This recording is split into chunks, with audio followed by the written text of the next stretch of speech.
कह रहा है कि 1200 रुपए को हम लेंट कर रहे हैं 10% पर एनम से और बाकी को 7% पर एनम से।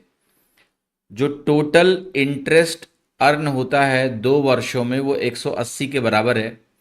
आपको ये बताना है कि 7% पे जो आपने अमाउंट को लेंड किया है वो कितना है, ये सॉल्व करना है। तो एलिगेशन से इस प्रश्न को हल कर सकते हैं। देखिए, सबसे पहले आप ये कहो कि भाई जो 1200 रुपए हैं 10% के दर से एक साल में आपको कितना इंटरेस्ट देता, 120। अगर टोटल 1200 को हम 10% पे डाल देते तो मुझे 120 का इंटरेस्ट मिलता। अगर इसी 1200 को पूरा हम 7% पे डाल देते तो आपको इंटरेस्ट मिलता सिंपली 12 × 7 यानी 84। एक्चुअल में क्या हुआ है, कुछ इस पे गया है कुछ इस पे गया है, तो इंटरेस्ट एक साल का कितना बनेगा, 90 बनेगा, क्योंकि 2 साल का 180 है। अब अगर आप यहां से रेशियो कैलकुलेट करें एलिगेशन से तो यहां 6 बनेगा अंतर और यहां अंतर आपका बनेगा 30। तो आप बोलेंगे ये 1:5 बन गया।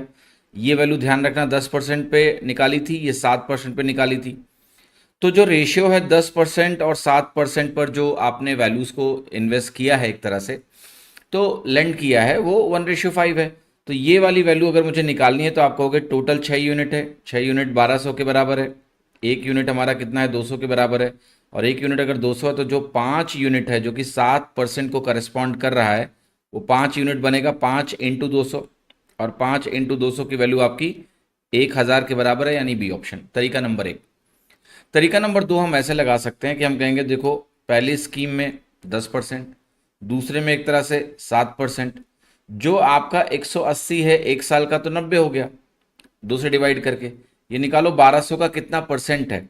तो अगर आप इसको डिवाइड करोगे तो ये मिलेगा 7.5%, है ना। 90/1200 × 100 करोगे, परसेंटेज में वैल्यू आ जाएगी। तो 7.5 आपको इफेक्टिवली दोनों को मिला के मिल रहा है। अब यहां से भी अगर आप एलिगेशन लगाएंगे तो 0.5 और 2.5 मिलेगा, जो कि 1:5 मिल गया, सेम वैल्यू। आगे की कहानी सेम है। तो दोनों तरीके से एलिगेशन लगाया जा सकता है, परसेंटेज पर भी और वैल्यू पर भी।